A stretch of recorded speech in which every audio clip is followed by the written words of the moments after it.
Welcome back to my YouTube channel dear students. तो आज जो है हमारा ट्रॉमा एंड सेल इंजरी का जो है पार्ट 2 हम डिस्कस करने लगे हैं। हमने पार्ट 2 के अंदर देख ली थी कि सेल इंजरी क्या होती है, रिवर्सिबल एंड इरिवर्सिबल इंजरी क्या होती है, ठीक है, और वो कौन कौन से फैक्टर्स है जो कि अफेक्ट करते हैं सेल इंजरी को, ठीक है।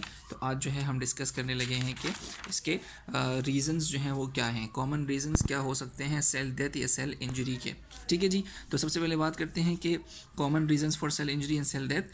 पहला इसके अंदर पॉइंट क्या है कि एटीपी डिप्लीशन और ब्रेकडाउन। एटीपीज जो है या डिप्लीट हो जाएंगे, डिप्लीट का मतलब होता है ब्रेकडाउन, और ब्रेकडाउन का मतलब ये तो है टूटना, ठीक है। तो एटीपी डिप्लीशन और ब्रेकडाउन ये हो सकता है मेन कॉमन रीज़न के सेल इंजरी की तरफ जा रहा है, सेल डेथ की तरफ जा रहा है, ठीक है। अच्छा, इसकी डिप्लीशन से क्या क्या नुकसान हो सकते हैं, तो सबसे पहले इसकी बात करते हैं कि फंक्शंस क्या क्या हैं, एटीपी करता क्या है बॉडी के अंदर। एटीपी जो है सबसे पहले करता है कि signalling within the cells, यानी कि सेल्स के अंदर जो आपस में कोऑर्डिनेशन होती है, एक दूसरे को मैसेज पहुंचाना होता है, वो सिग्नलिंग करता है एटीपी, ठीक है। एटीपी क्या है, एनर्जी मॉलिक्यूल है, आपको पता है। अच्छा, दूसरा इसका काम ये है कि ये डीएनए और आरएनए सिंथेसिस में हेल्प करता है, ठीक है। डीएनए और आरएनए सिंथेसिस के लिए चाहिए होती है एनर्जी, और एनर्जी जो प्रोवाइड करता है वो एटीपी प्रोवाइड करता है, इसीलिए डीएनए और आरएनए सिंथेसिस में ये चाहिए होता है, ठीक है। उसके बाद है फोटोसिंथेसिस। प्लांट्स के अंदर जो एटीपी है ये फोटोसिंथेसिस में काम करता है, ठीक है। अच्छा, एटीपी जो है ये मूवमेंट में भी काम करता है, क्योंकि एटीपी जो है एनर्जी मॉलिक्यूल है, आपको पता है। तो एनर्जी मॉलिक्यूल का काम क्या है, बॉडी को एनर्जी प्रोवाइड करना, सेल को एनर्जी प्रोवाइड करना। तो सेल को जब एनर्जी मिलेगी तभी वो मूव करने के काबिल होगा। तो एटीपी का दूसरा काम क्या है, मूवमेंट, ठीक है।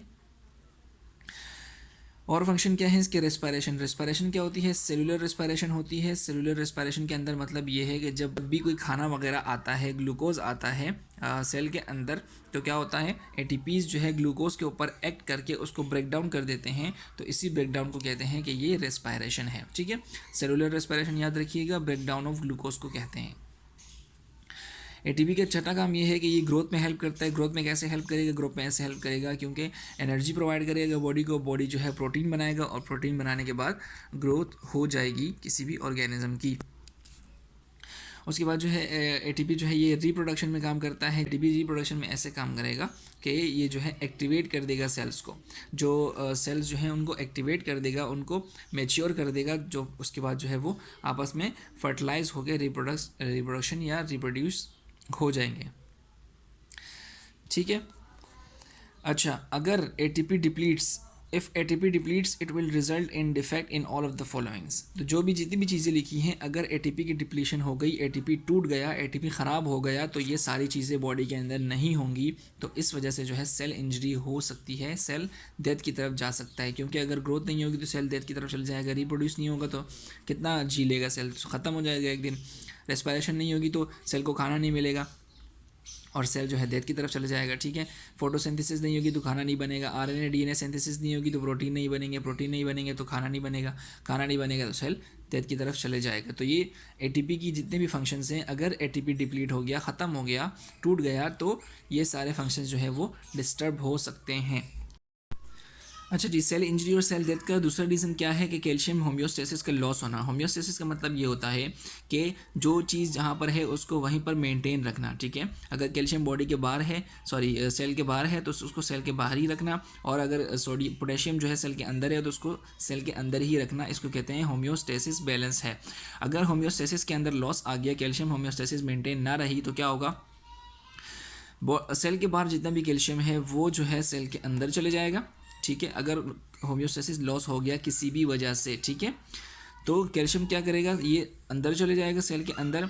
अंदर जाने के बाद क्या करेगा, ये एंडोप्लाज्मिक रेटिकुलम और माइटोकॉन्ड्रिया, इन दोनों के पास जाकर इनकी स्वेलिंग कर देगा, इनकी इन्फ्लेमेशन कर देगा, ठीक है। कैल्शियम की वजह से एंडोप्लाज्मिक रेटिकुलम और माइटोकॉन्ड्रिया की स्वेलिंग हो जाएगी। यहाँ तक बात समझ आ गई। अच्छा, अब यहाँ पर डिफरेंस देखिएगा, साइटोसोल मैंने लिखा है और एक होता है साइटोप्लाज्म। आपने पढ़ा है कि सेल के अंदर क्या होता है, साइटोप्लाज्म होता है, और मैंने यहाँ पर लिखा है कि ये साइटोसोल है। साइटोसोल और साइटोप्लाज्म में से बेसिक डिफरेंस ये है कि अगर हम ऑर्गेनल्स और वाटर जितना भी मौजूद है सेल के अंदर, इन दोनों को मिलाकर बात करते हैं तो ये साइटोप्लाज्म होता है। यानी कि अगर हम साइटोप्लाज्म कहें, इसका मतलब ये होता है कि ये ऑर्गेनल्स और इसके अंदर वाटर दोनों की बात हो रही है, ठीक है। और अगर सिर्फ मैं साइटोसोल कहूँ तो इसका मतलब ये है कि ऑर्गेनल्स की बात नहीं हो रही बल्कि सिर्फ वाटर की बात हो रही है। समझ आ गई बात। साइटोसोल क्या है, सिर्फ वाटर है, और साइटोप्लाज्म जो है वो ऑर्गेनल्स प्लस वाटर है सेल के अंदर का। चले जी, calcium enters mitochondria in ER यानी कि endoplasmic reticulum causes its swelling, swell कर जाएंगे दोनों। अच्छा, इनके वजह से जो है ये साइटोसोलिक कैल्शियम जो है इंक्रीज हो जाएगा, यानी कि कैल्शियम अंदर आ गए तो साइटोसोलिक कैल्शियम जो है यानी साइटोसोल के अंदर जो कैल्शियम है वो इंक्रीज हो गया, जिसकी वजह से प्रोड्यूस होंगे एंजाइम। सेल के अंदर कैल्शियम आ गया, दोनों को स्वेल कर दिया, स्वेल करने की वजह से जो है वो सेल ने एंजाइम प्रोड्यूस कर दिए। एंजाइम्स क्या होते हैं, ऐसे सब्सटेंसेस होते हैं, ऐसे केमिकल्स होते हैं जो कि या तो ब्रेक डाउन करवाते हैं या जो है रिएक्शंस होते हैं उनको इंक्रीज करते हैं। ठीक है। अच्छा, एंजाइम्स कौन कौन से प्रोड्यूस करेगा, सबसे पहले एंजाइम प्रोड्यूस करेगा एटीपीएज, फॉस्फोलाइपेज, प्रोटीएज, एंडोन्यूक्लिएज। अच्छा, एंजाइम के नाम जो है वो किस तरह से रखे गए हैं कि जिस चीज़ पर वो एक्ट करते हैं उसी के आगे एज लगा देते हैं। मिसाल के तौर पर यहाँ पे एटीपी लिखा हुआ है ना, एटीपी का मतलब एनर्जी मॉलिक्यूल, अगर ASE लगा दिया तो इसका मतलब ये है कि ये एंजाइम एटीपी पर काम करेगा और उसको ब्रेक करेगा। ठीक है। फॉस्फोलाइपेज, फॉस्फोलिपिड जो है वो हमारी मेम्ब्रेन होती है, यानी कि हमारी जो मेम्ब्रेन होती है सेल मेम्ब्रेन, उसके अंदर फॉस्फोलिपिड्स होते हैं, फॉस्फोलिपिड की बनी हुई होती है, इसलिए जो है वो फॉस्फोलाइपेज यानी कि वो फॉस्फोलिपिड के ऊपर काम करके उसको ब्रेक डाउन कर देगा, ब्रेक मेम्ब्रेन। ठीक है। प्रोटीएज, प्रोटीन का मतलब प्रोटीन होता है, और एज लगा दिया इसका मतलब ये एंजाइम जो है ये प्रोटीन के ऊपर काम करेगा और डैमेज करेगा मेम्ब्रेन प्रोटीन को, यानी आपको पता है कि इसकी जो मेम्ब्रेन होती है इसके अंदर प्रोटीन्स होती हैं, तो प्रोटीएज क्या करेगा, मेम्ब्रेन प्रोटीन को जो है वो डैमेज करेगा। एंडोन्यूक्लियस, यानी कि जो एंडो न्यूक्लियस के अंदर, एंडो का मतलब अंदर होता है, न्यूक्लियस का मतलब न्यूक्लियस, तो न्यूक्लियस के अंदर क्या होता है, डीएनए यानी क्रोमेटिड्स होते हैं, क्रोमेटिन्स होते हैं, क्रोमोसोम्स होते हैं, तो एंडोन्यूक्लियस यानी कि डैमेज करेगा क्रोमेटिन को या क्रोमोसोम्स को। ठीक है, जो न्यूक्लियस के अंदर क्रोमोसोम्स होते हैं उसको डैमेज करेगा, उसको ब्रेक डाउन करेगा। समझ आ गई बात। अच्छा जी, अब बात करते हैं कि free radical formation. Free radical का मतलब ये होता है, फ्री रेडिकल क्या होता है, पहले इसकी डेफिनेशन देख लें। Molecules contain unpaired electron in their atomic orbital. Molecule है, ठीक है, उसके पास जो है हाई एनर्जी मौजूद है, और हाई एनर्जी की वजह से जो है वो किसी भी दूसरे मॉलिक्यूल के साथ कंबाइन होना चाहता है, किसी भी दूसरे मॉलिक्यूल के साथ रिएक्शन करना चाहता है। ठीक है। अच्छा, फ्री रेडिकल बनता कैसे है, देखें, ये मीथेन है, CH4, कार्बन के साथ 4 हाथ, ठीक है, ए हाइड्रोजन, दूसरा, तीसरा, चौथा। अगर इस मीथेन को, ये मिसाल दे रहा हूँ, ठीक है, अगर इस मीथेन को अल्ट्रा वायलेट रेडिएशन लग गई, या स्मोकिंग इसके ऊपर इफेक्ट कर गया, या इन्फ्लेमेशन इसके ऊपर इफेक्ट कर गया, या पोल्यूशन इसके ऊपर इफेक्ट कर गए, तो क्या होगा, इसका एक हाइड्रोजन जो है वो रिमूव हो जाएगा, यानी कि ये एक्साइटेड हो जाएगा बहुत ज़्यादा, इसको हाई एनर्जी मिल जाएगी हाइड्रोजन को, और एक हाइड्रोजन जो है वो रिमूव हो जाएगा। यहाँ देखिए एक हाइड्रोजन रिमूव है। ठीक है, एक हाइड्रोजन अगर रिमूव हो गया तो क्या होगा, पीछे क्या बचेगा, फ्री रेडिकल बचेगा। ठीक है, फ्री रेडिकल का मतलब ये होता है कि किसी भी वजह से, किसी भी मॉलिक्यूल से, किसी भी वजह से, किसी भी मॉलिक्यूल से उसका एक जो है वो एक इलेक्ट्रॉन जो है वो निकल जाए, तो बाकी पीछे क्या बचता है, फ्री रेडिकल। ठीक है। अच्छा, समझ आ गई बात। Molecules contain unpaired electron in the atomic orbital, यहाँ पर जो है इनके एटॉमिक ऑर्बिटल में अनपेयर्ड इलेक्ट्रॉन है, यानी कि इसके पास सिर्फ एक ही इलेक्ट्रॉन है जो कि ये इसके पास बचा है, तो ये फ्री रेडिकल कहलाता है। फ्री रेडिकल समझ आ गया, कंफ्यूज होने की ज़रूरत नहीं है। फ्री रेडिकल भी मॉलिक्यूल्स ही होते हैं, लेकिन उनका जो आउटर मोस्ट शेल होता है वो कंप्लीट नहीं होता, तो इस वजह से वो बहुत ज़्यादा एनर्जी होती है उनके अंदर, एक्साइटेड होते हैं बहुत ज़्यादा, और किसी भी दूसरे मॉलिक्यूल के साथ जाके वो अटैच होना चाहते हैं। ठीक है, बहुत ज़्यादा एनर्जी होती है इनके पास, कंफ्यूज नहीं होइएगा। अच्छा, they are toxic byproducts, ये जो है ये टॉक्सिक बाई प्रोडक्ट्स है, यानी अगर कोई भी रिएक्शन हो गया बॉडी के अंदर, मेटाबॉलिज्म हो गई, कोई भी बॉडी के अंदर मेटाबॉलिज्म हो गई, उसके नतीजे में फ्री रेडिकल्स प्रोड्यूस हो सकते हैं। ठीक है, हमेशा नहीं होते, बल्कि कुछ कुछ ऐसे रिएक्शंस होते हैं जिसकी वजह से फ्री रेडिकल प्रोड्यूस हो सकते हैं, और वो वजह क्या है, अल्ट्रा वायलेट रेडिएशन लग गई, स्मोकिंग बहुत ज़्यादा करते हैं, कोई भी इन्फ्लेमेशन हो गई किसी भी वजह से, सूजन हो गई, पोल्यूशन बहुत ज़्यादा हो गई, तो इसकी वजह से जो है बॉडी के अंदर फ्री रेडिकल्स बन सकते हैं। अच्छा, फ्री रेडिकल्स जो हैं उसको कहते हैं कि ये ऑक्सीडेटिव स्ट्रेस है। ठीक है, ऑक्सीडेटिव स्ट्रेस है, और ऑक्सीडेटिव स्ट्रेस की वजह से जो है सेल भी डैमेज हो सकते हैं। ठीक है, फ्री रेडिकल क्या करता है, सेल डैमेज करता है। कैसे डैमेज करता है कि इसके पास बहुत ज़्यादा एनर्जी होती है और बहुत ज़्यादा एनर्जी होने की वजह से जो है ये किसी भी दूसरे मॉलिक्यूल के साथ जाके अटैच कर जाता है और गलत जो है फॉर्मेशन बना लेता है और उस वजह से जो है वो सेल डैमेज की तरफ जा सकता है। इसको कहते हैं ऑक्सीडेटिव स्ट्रेस। देखिए यहाँ से बात समझ आ जाएगी आपको। दे आर हाईली एनर्जेटिक, ये हम फ्री रेडिकल की बात कर रहे हैं। दे आर हाईली एनर्जेटिक, बहुत ज़्यादा एनर्जी होती है इनके पास। एंड रिएक्टिव, बहुत ज़्यादा रिएक्टिव होते हैं। तो बहुत ज़्यादा एनर्जी होने की वजह से, बहुत ज़्यादा रिएक्टिव होने की वजह से इलेक्ट्रॉन्स जो है ये दूसरे अपने बराबर वाले सेल से जो है इलेक्ट्रॉन छीनते हैं, क्योंकि इनके पास एनर्जी बहुत ज़्यादा होती है तो आसानी से इलेक्ट्रॉन छीन सकते हैं। ठीक है, तो इलेक्ट्रॉन जो है ये दूसरे बराबर वाले सेल से छीनते हैं और क्या करते हैं, create disturbance in DNA in protein synthesis, और जो है ये डिस्टर्बेंस क्रिएट करते हैं डीएनए और प्रोटीन सिंथेसिस में। ठीक है, अब मिसाल के तौर पर अगर मैं आपको यहाँ पे समझाऊँ तो ये हमारे पास है एक फ्री रेडिकल मॉलिक्यूल है, ठीक है, और ये डीएनए का ये सेल है। ठीक है, डीएनए का सेल है। अच्छा, डीएनए के पास अब मिसाल के तौर पर 1 2 3 4 मिसाल दे रहा हूँ। ठीक है, अगर डीएनए के पास जो है 4 इलेक्ट्रॉन्स मौजूद हैं अपने और ये नॉर्मल फंक्शन कर रहा है, तो ये हाई एनर्जी मॉलिक्यूल इसके पास आएगा और इसमें से ये इलेक्ट्रॉन अपने पास ले लेगा।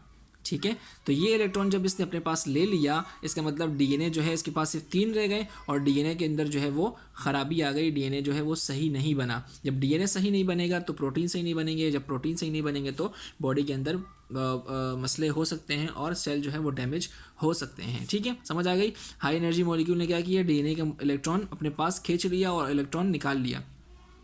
इलेक्ट्रॉन निकालने की वजह से क्या हुआ, डीएनए के अंदर जो है डिस्टर्बेंस आ गई और इसने क्या किया, गलत प्रोटीन बनाना शुरू कर दिए, बेकार प्रोटीन बनाना शुरू कर दिए, जिसकी वजह से सेल जो है वो डेथ की तरफ जा सकता है।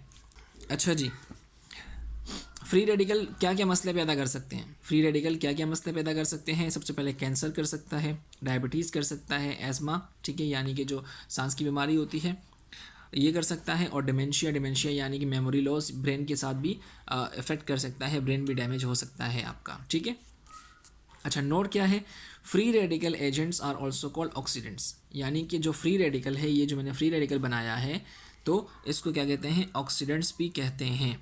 ठीक है, ऑक्सीडेंट्स भी कहते हैं। अब जो है ऑक्सीडेंट जो है वो क्रिएट करते हैं बहुत सारे मसले। अब इसका कोई एंटीऑक्सीडेंट भी होना चाहिए, यानी कि जो मसले को सॉल्व करे। ऑक्सीडेंट ने क्या किया, मसले प्रोड्यूस किए, cancer, diabetes, ESMA, dementia etcetera.